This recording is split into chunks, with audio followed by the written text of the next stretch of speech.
has a program put on by League of Women Voters of the Copper Country.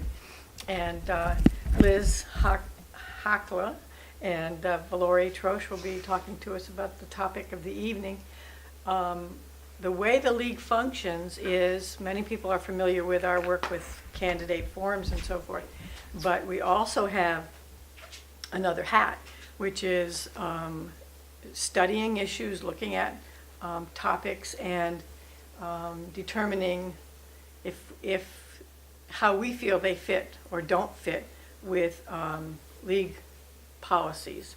And when a consensus of opinion has been formed, then we take a position or determine if we will take a position, and then we will advocate about that position.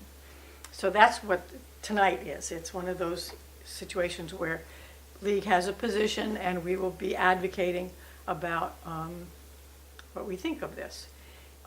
In the process of talking about how we think about things, we try to be very conscious of saying what other folks think about it too. So we try to give you those perspectives. Please help yourself to League stuff here. And if you're not already a member or you would like to be on our mailing list, please sign up. We'd love to tell you more about the League. Thank you. And there's water. I saw there was a sign on the drinking fountain that it was out of order, so help yourself to a bottle of water. Okay, we'll get started. Sign the paper or something? You're welcome to sign in if you'd like to get on our mailing list. Oh, okay, sure, yeah.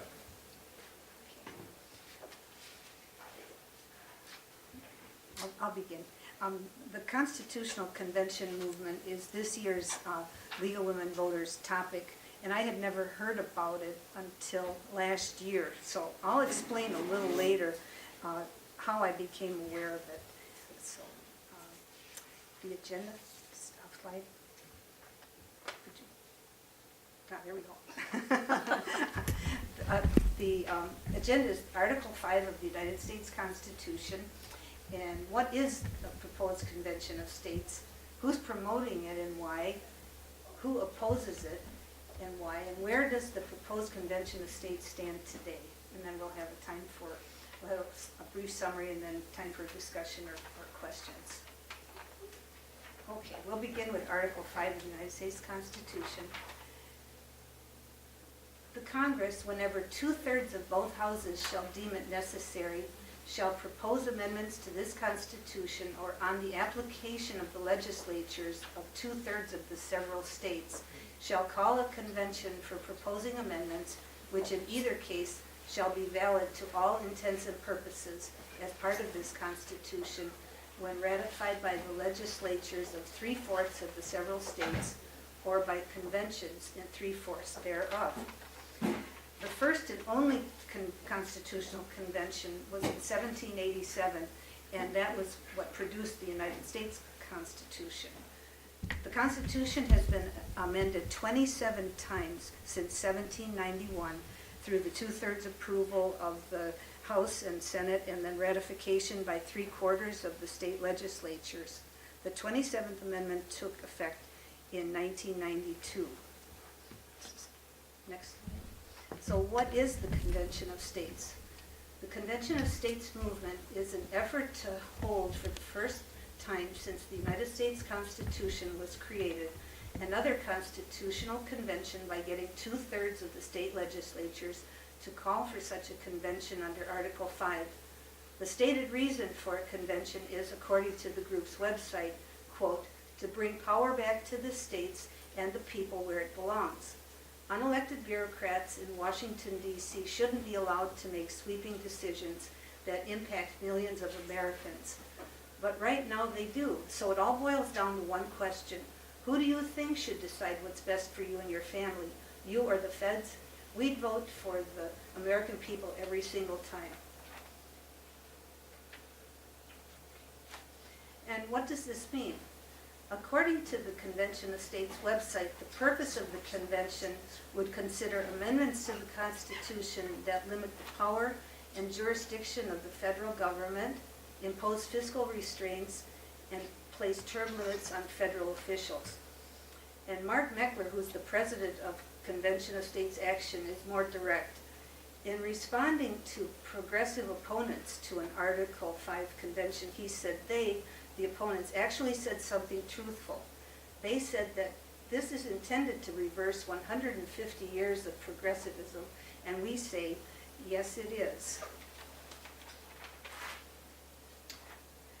What does this mean?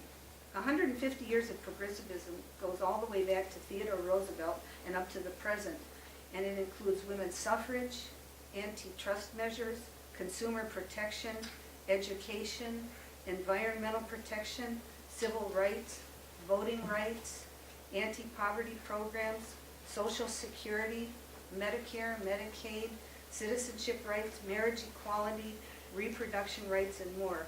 The Convention of States wants to reverse all of these advances. So, who is behind the Convention of States movement? Well, there's several. The first and principal source is the Charles and David Koch brothers. And I'll explain more about what the Freedom School is. But in 1965, the New York Times wrote about the Freedom School. This school is so anti-U.S. government that it proposed the Constitution be scrapped and replaced one that limited the government's authority to impose taxes. And this is from Jane Mayer. It's important to know Charles Koch's ideological evolution over the past 50 years. He's not just a guy with a lot of money to spend on ultra-conservative politicians and movements. He built his own radical ideology and movement. This is his life work, and he is the founding father of the Convention of States. And I'd like to share just a very abbreviated version of his evolution using quotations from Jane Mayer's Dark Money, and you'll see the connection between how he evolved in his ideology, starting with the Freedom School and then working his way to the Convention of States. So these are quotes from Jane Mayer's book, Dark Money. Quote, "The Freedom School taught a revisionist version of American history, and the progressive movement, Roosevelt's New Deal, and Lyndon Johnson's war on poverty were ruinous turns towards socialism." That's what the Freedom School taught. So that was the first seed that was planted. And so that has found its natural progression, through the thinking and strategy of this Convention of States. And this is where that reversing progressivism idea came from. A second quote, moving on to the Libertarian Party. The 1980 Libertarian Party platform was almost an exact replica of the Freedom School's radical curriculum. And the platform opposed all taxes, income, corporate, and capital gains, and all forms of welfare for the poor, and the extent of the role of government should be only for the protection of individual and property rights. So, the third piece of this, so that leads us to the Libertarian platform, and David Koch, his brother, one of his brothers, ran as vice president of the Libertarian platform in 1980. So in this quote, "In hindsight, it seems that David Koch's 1980 campaign served as a bridge between Lefevre." Lefevre was the founder of the Freedom School, and so the bridge between the Freedom School and the radical pedagogy of the Tea Party movement. So now we progressed, I'm kind of going through this kind of fast, but it's 50 years, and so this has not been a fly-by-night type of thing. This has been a very long-term strategic strategy. So now we're up to the Tea Party. So then you move on to Citizens for Self-Governance, which is the umbrella group for the Convention of States, and there's lots and lots of ties to the Tea Party. And then another group that hides as for nonprofit, but it's really a special interest group on behalf of the Kochs, the American Legislative Exchange Council, or ALEC. There's a lot of ties to the Kochs. So we've progressed, from the progressive movement with Theodore Roosevelt and through the teachings of the Freedom School to the present. So that's the essence of his ideas. So the leadership then. is, who is behind this? This is the Citizens for Self-Governance.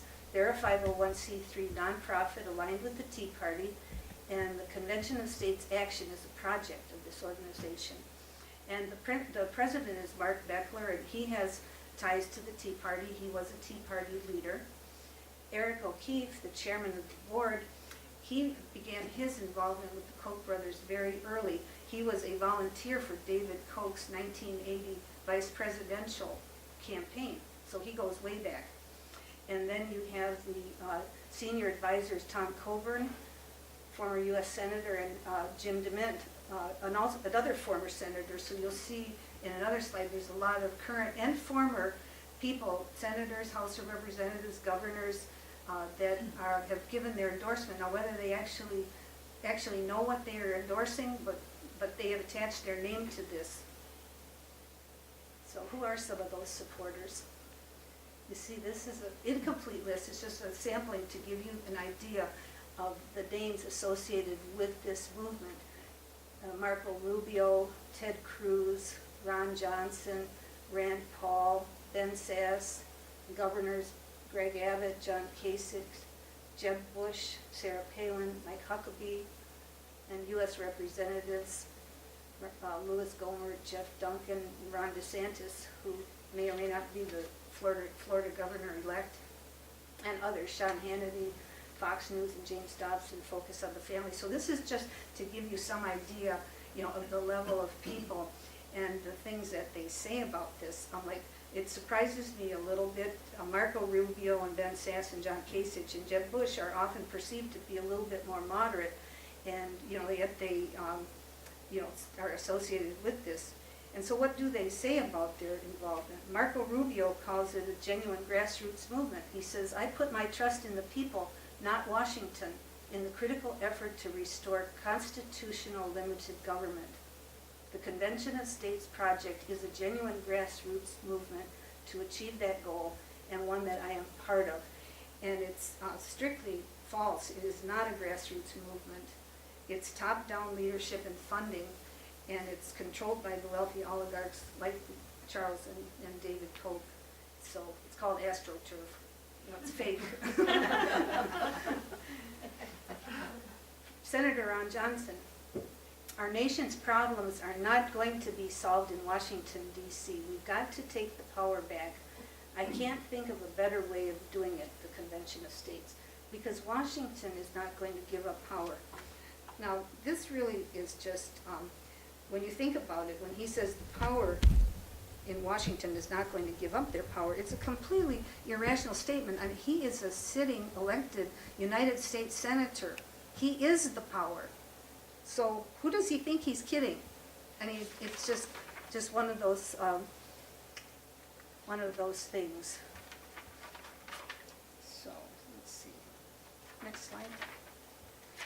Now we have the American Legislative Exchange Council, ALEC. ALEC is a strong proponent of federalism.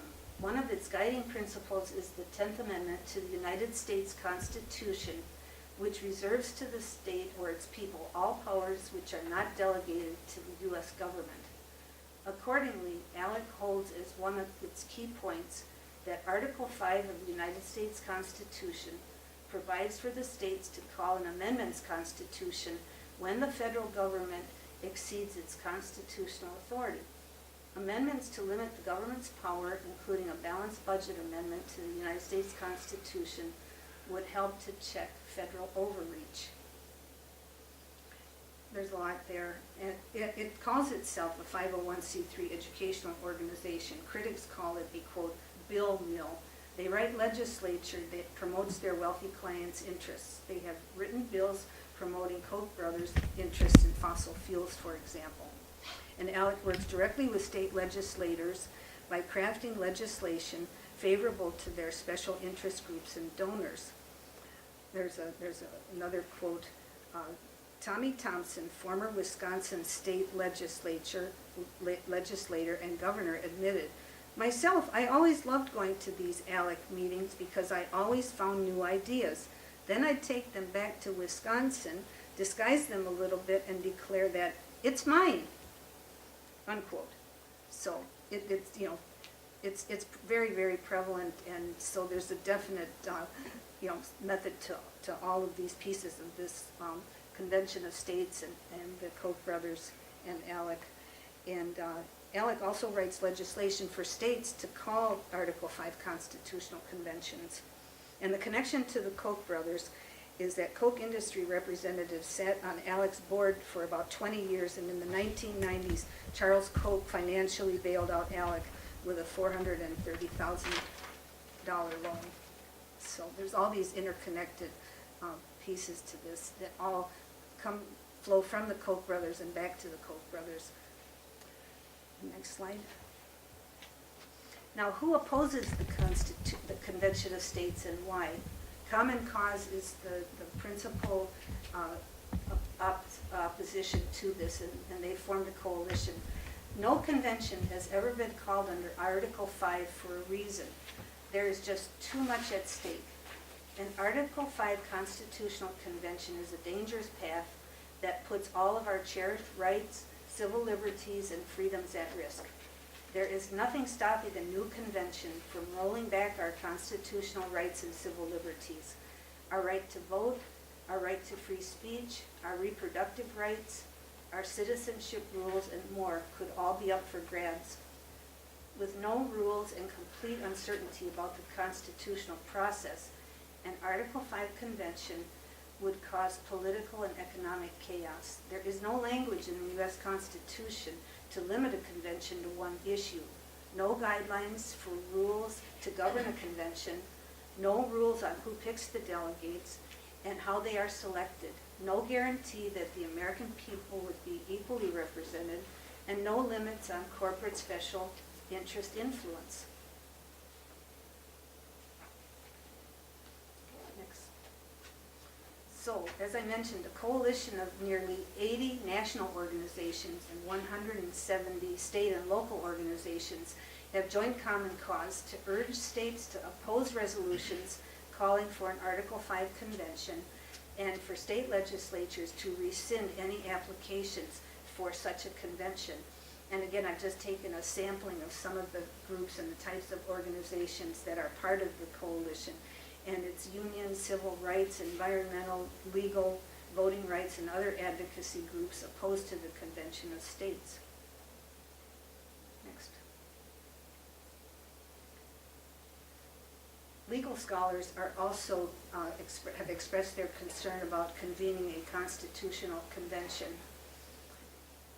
I certainly would not want a constitutional convention. Whoa, who knows what would come out of it? That was Antonin Scalia, late Associate Justice, U.S. Supreme Court. And we may disagree about the wisdom of individual proposals, but no rules limit a constitutional convention to a pre-assigned topic. Once states call for a convention, anything could be fair game. Private interest groups wouldn't be looking for compromises that serve the nation well in the long term. To the contrary, they'd fight to further their current political objectives, and it's anyone's guess what kind of a country we'd end up with. And this is Eric Berger, a professor of law. And one additional comment, there is no way to effectively limit or muzzle the actions of a constitutional convention. The convention could make its own rules and set its own agenda. Congress might try to limit the convention to one amendment or one issue, but there is no way to assure that the convention would obey, and that is Warren Berger, late Chief Justice, U.S. Supreme Court. The next one is kind of a surprise. John Birch Society, a quote from the chapter leader in Iowa. Getting educated is what the John Birch Society is all about. An informed electorate is what this is all about. We do not need to write the Constitution. We need to make Congress abide by it. The John Birch Society is a strong opponent of the Constitutional Convention movement. A committee called No Convention of States, North Carolina, was formed and led by the John Birch Society. And they were dedicated to defeat constitutional conventions by any name. And they feared that a rewrite of the Constitution would, quote, destroy its protection and our rights. I was very surprised to discover that they were against the Convention of States, even though there were John Birch Society ties with the Freedom School. Robert Lefevre, the leader of the school, was almost equally anti-U.S. government as anti-communist. And eventually Charles Koch was more influenced by the Freedom School ideas than those of the John Birch Society. His father was one of the 11 charter members of the John Birch Society, and so his sons, in part to please their father, and they were just starting out, but his father passed away in 1967, and Charles Koch resigned from the John Birch board in 1968, ostensibly in protest against their support of the Vietnam War.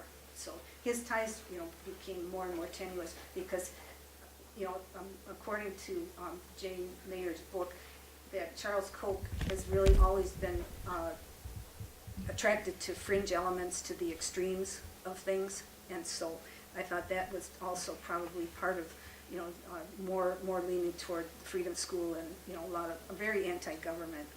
Okay, the next one. The League of Women Voters of the United States is a great supporter for not being in favor of the Convention of States. That calling a new constitutional convention under Article 5 of the U.S. Constitution is a threat to every American's constitutional rights and civil liberties. So that was the call from the United States, and also the League of Women Voters of Michigan also opposed resolutions calling for an Article 5 Constitutional Convention, and we are also part of the Common Cause Coalition.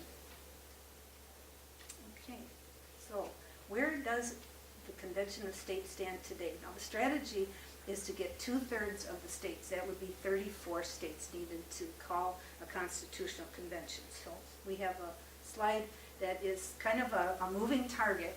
It's a status report as of November of 2018, and the 4 columns have numbers associated with that. It's how many states are in each of these categories, and they're moving back and forth.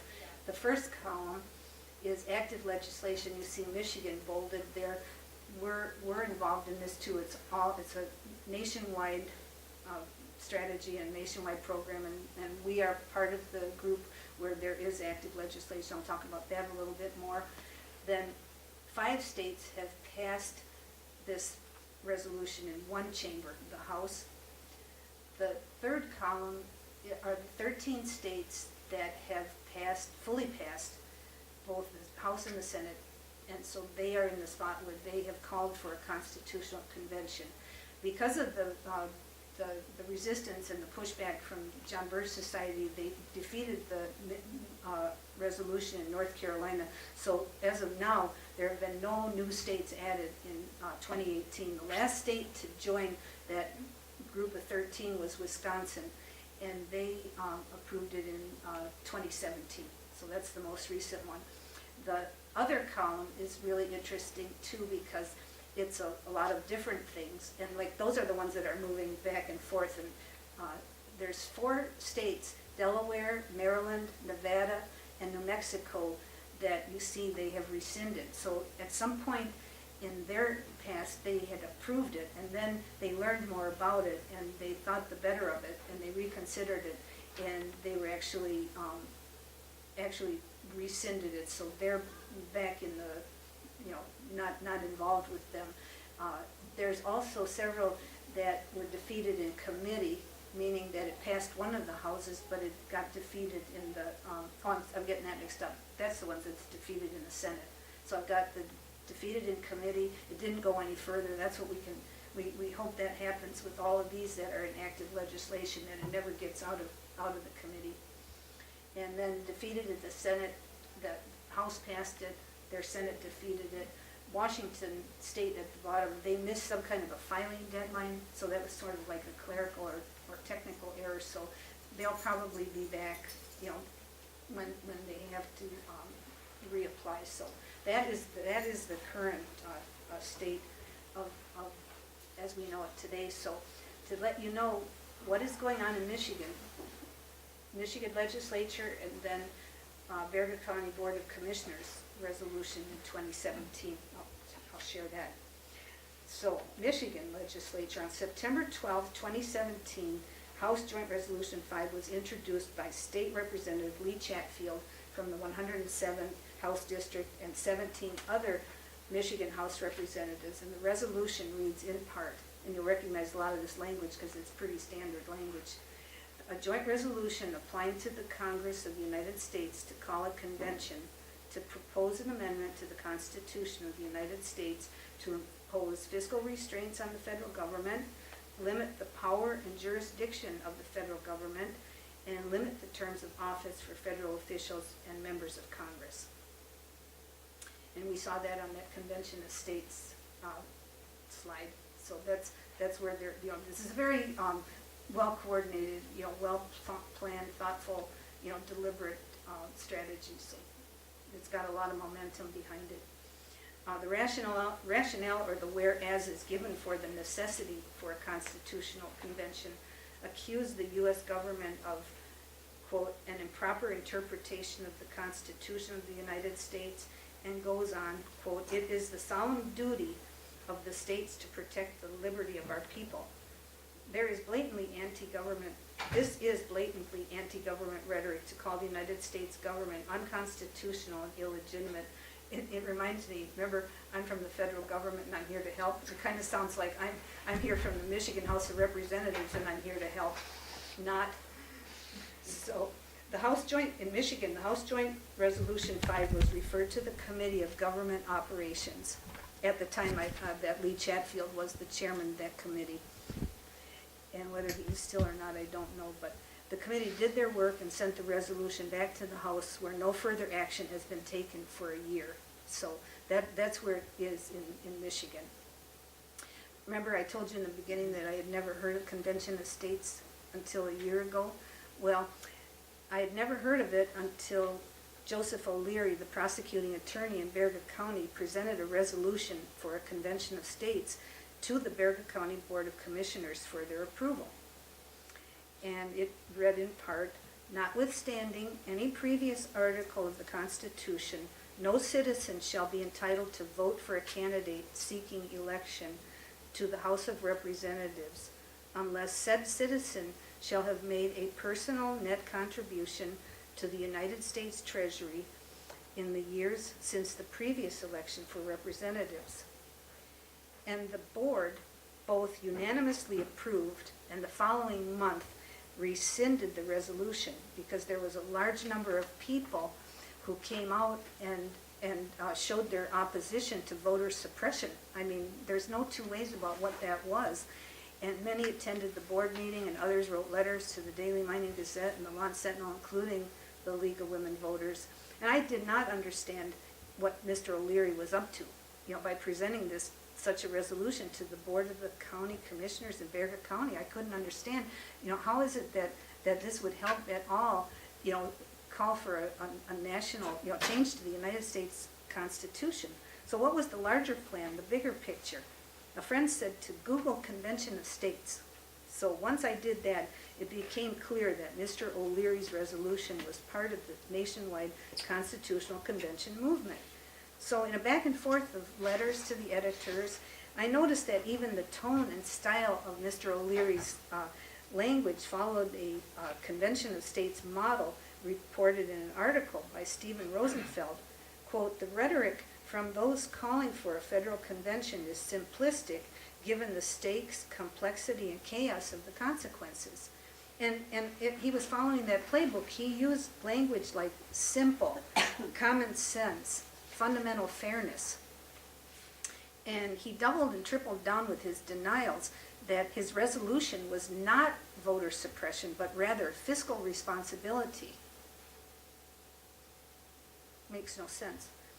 And Convention of States is a long-term strategy, and its website has also somewhat recently softened its language in order to ease people's minds, that it's not so scary, that you don't have to worry about a runaway convention, that it's not going to be opened up to every issue and every civil right, that we're used to having. But there's no guarantees for that. So, summary. If 2 or 3 Berga County Democratic Party members had not attended the county commission meeting where Mr. O'Leary presented his resolution, we might never have known about it. It would have been passed unanimously and become just part of the public record. This incident is really chilling, and it demonstrates the deceptiveness and insidiousness of the Constitutional Convention movement. A constitutional convention poses a threat to all Americans' constitutional and civil rights. Thankfully, there is an opposition. Common Cause states, quote, "This issue is one of great national importance, and the alarm should be sounded wherever possible to raise awareness of this underreported threat to our democracy." So that concludes the presentation. There's time for discussion or comments. That's a lot of material, and I don't know if anybody's, aware of this. It was a mind-blowing thing for me when I became aware of it, because I couldn't figure out that connection, but it was that Berga County Commissioner's resolution that really just had me puzzling, that this wasn't something that O'Leary would have come up with on his own. It was something much larger, and so that's what led me to begin to get more details and get more involved, because this is really a little-known issue. It's probably one of the biggest threats, that's not even being talked about very much. So. Would you explain that proposal that O'Leary did? What would the voters have to Oh, do? yeah, I went kind of fast over that. What he did was that he said that if a person had not made a net personal contribution to the United States Treasury, in other words, pay taxes for the 2 years between a representative election, like say we had this election just last week, it's 2018, if they had not made a net contribution of taxes between now and 2020, they would be ineligible, they'd be disenfranchised from voting in the 2020 election. How is that fiscal responsibility? That is nothing but pure voter suppression, but, and he kept saying it, and it's like being gaslighted, that no, that's not really what it says, that's not really what the intention is, but it is. And then the resolution was, as I recall, to call for a constitutional convention that would make that change Right. to the Constitution. Right, that was Yeah. exactly right. After he got done with all his whereases, it was, again, that to call for a constitutional convention, to embed that in the United States Constitution. That's what these resolutions are all about. They call them by different things, balanced budget amendments, but it's all to restrict and to restrict American citizens and to restrict the federal government, and really puts into jeopardy all of the civil rights and all of the things that we take for granted, freedom of speech, freedom of press, freedom of assembly, everything, it would be subject to the whim, let's say, of this convention. And we don't know, enough about, we don't know anything about it. There's nothing in the Constitution that spells out, okay, you get this constitutional convention rolling, well, what are the ground rules? Is it a single issue, or how do you even choose delegates? Just so many unknowns. And that's also part of the strategy and the fear, and they're trying to, in this Convention of States, they're trying to minimize that and just say, oh, it'll all work out, in so many words. Linda, you had a question or I comment? was just going to say that O'Leary's proposal was that you would not be able to vote for your representative for Congress. And it was really insidious, because he was saying it's because we bailed out the bankers that you should not be able to vote for your representative. I mean, it was just really screwy logic. And your representative is your closest person to you in the federal government. So it was really strange and full of really strange lies and misrepresentations. And people then in the next meeting got up and said, I'm retired, are you telling me because I draw a pension, I draw Social Security, I would not be able to vote? And that's how insidious that was. I mean, the commissioners were like, how did we even vote on this? But it was so slickly presented to them. Like Liz said, if there hadn't been a couple of people there who just said, hey, wait a minute, I got to tell people about what went on at this meeting. And then the reaction in the community was overwhelmingly opposed to it. I mean, nobody got up and spoke in favor of it other than O'Leary, but it's scary to think how slickly that was done and that they did pass that resolution. It would have been sent to the legislature saying we supported that, you know, our county supports that. Right. And O'Leary had worked for Berrigan County before, right, as well as He the tribe? Still does. He Yeah, still he still does. does. He's got Yeah. county So prosecutor. they're saying, well, this Yeah. is somebody who It's works for somebody us, who's we- recommending it for Right. us to pass. Exactly. He knows the legal ramifications. Yeah. Well, I'm glad that your antenna were humming and you got started looking at this because it was not on our radar. I mean, even though the league had some position statements, Right. it wasn't something that we locally were thinking about or looking at. So, Or even the state league alerting us, right? right, and the state league has a statement as well. They're not saying this is actually happening. Right, It's not right. just a It's, position. Right. it's the quiet spread of, that is kind of troubling.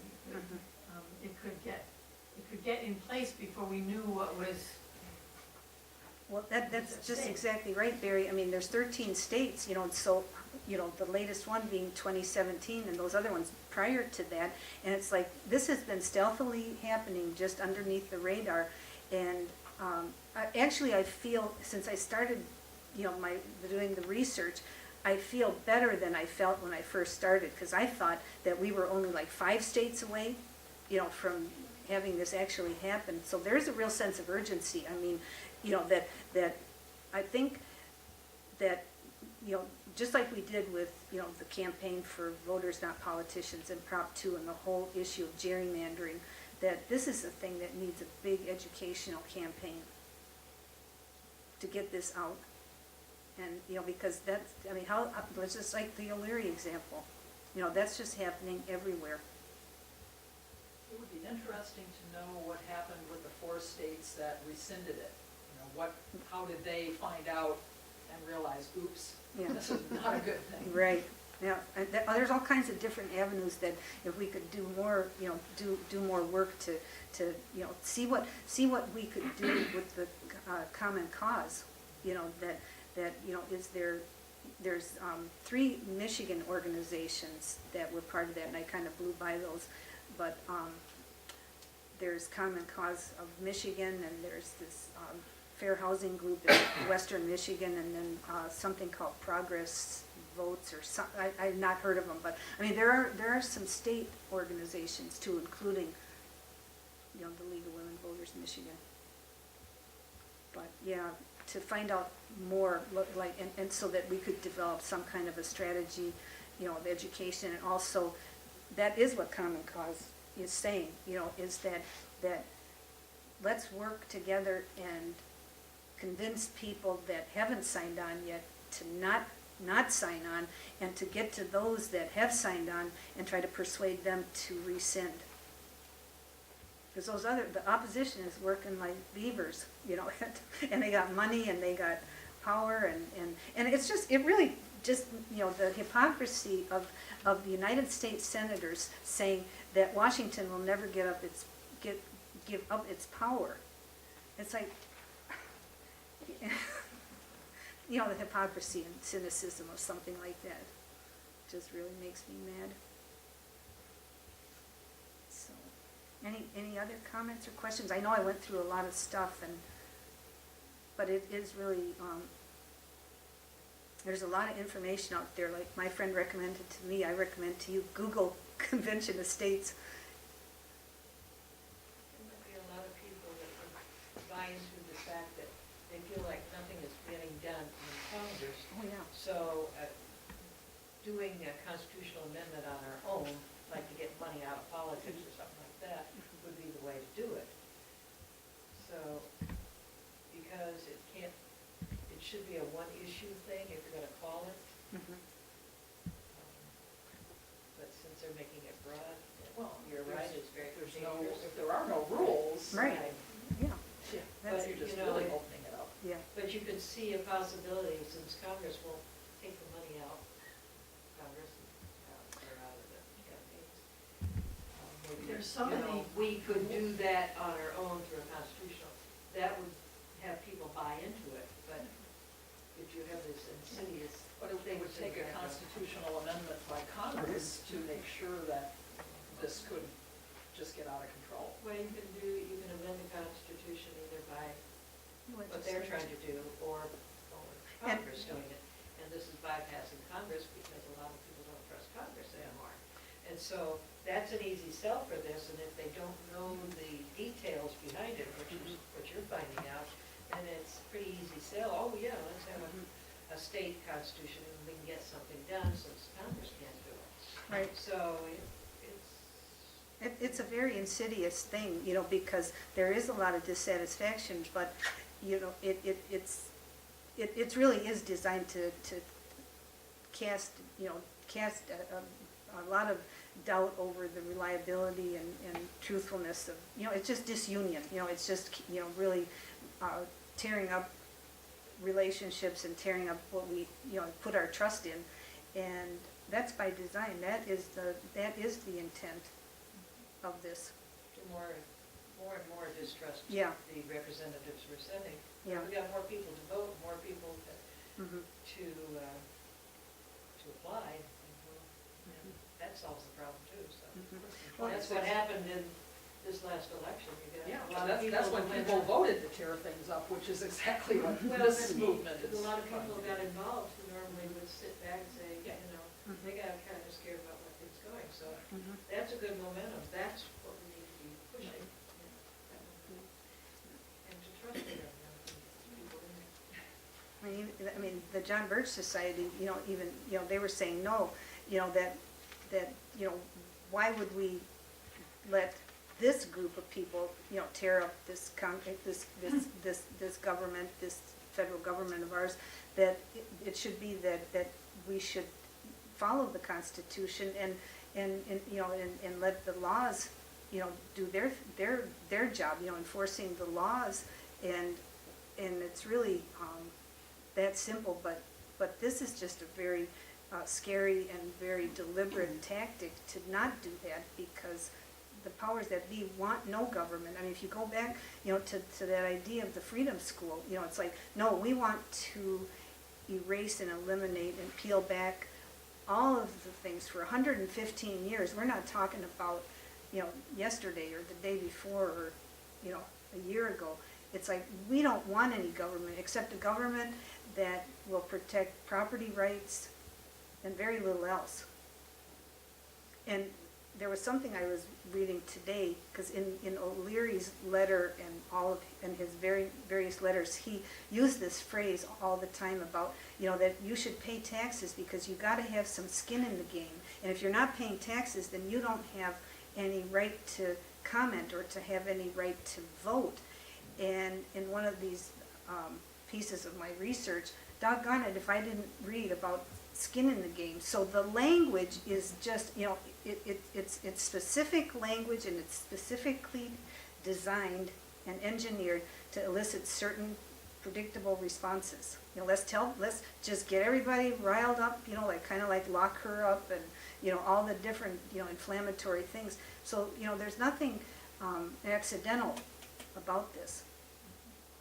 It's pretty ironic, because the whole thing is about not paying taxes, so you have to pay taxes to be able to Yeah. vote for this thing, so that you don't have to pay taxes anymore. And then who's gonna pay for anything that Well- the government does, Right. including the military? Right. which is the biggest Somebody benefit. campaign on the fact that he was so smart, he didn't pay taxes. Mm-hmm. Yeah, the people that pay taxes were dumb. That was the smart thing to do? Yeah, yeah. So on Common Cause or anywhere, is there like an action plan, something that we can do as far as writing letters or any action that we can take? I haven't gotten that far, you know, into it, but what I have read is that would be a very useful thing to do, you know, to to educate you know yourself, and to also to write letters to the editor. I mean, just as part of the educational campaign, you know, well, for example, and I didn't include it in this because this would have gotten, you know, a little bit bigger again, but I get this feed from Jack Bergman, who was just recently reelected to our representative, and he proudly put out this press release saying that he had voted for a balanced budget amendment. Well, that's really part of this strategy. I mean, that's just code for that. And he talked about the do-nothing Democrats and, very partisan kind of a thing. But that would be a place to start, would be a letter to Jack Bergman and just say, hey, wait a minute, And- Well, also, And also to our state legislators Yes. too, because they're the people that would be voting if it ever got out of committee, they're the They ones need to that be would be, made aware. yeah. Yes. being aware of what it actually is. And I do know Wouldn't have that, any background in it. Scott Dianda was opposed to this legislation in the Michigan legislature, but then, of course, he isn't gonna be there after the end of the year, so I think just writing to our, state representatives and letting them know where you stand on it. I'd like to know more of Scalia's position around that one That small one quote, statement. because I think he's key. I mean, everybody Yeah. promoting this would be standing by Scalia, and Right. he's basically saying, don't do this. Right, don't do it. Yeah. Yeah. So that again, it is a nonpartisan issue, in the sense that, it's just not all Republicans or all Democrats or all anybody. It's really a very select and powerful few.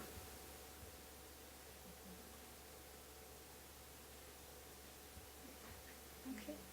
Well, thank you, Liz. Oh, yes. Thanks, Barry. Thanks for everybody for A coming out. wonderful example of an individual getting interested in a specific idea and digging in and becoming more aware and then sharing that with others. And that's education at its most pure, I guess we'd say.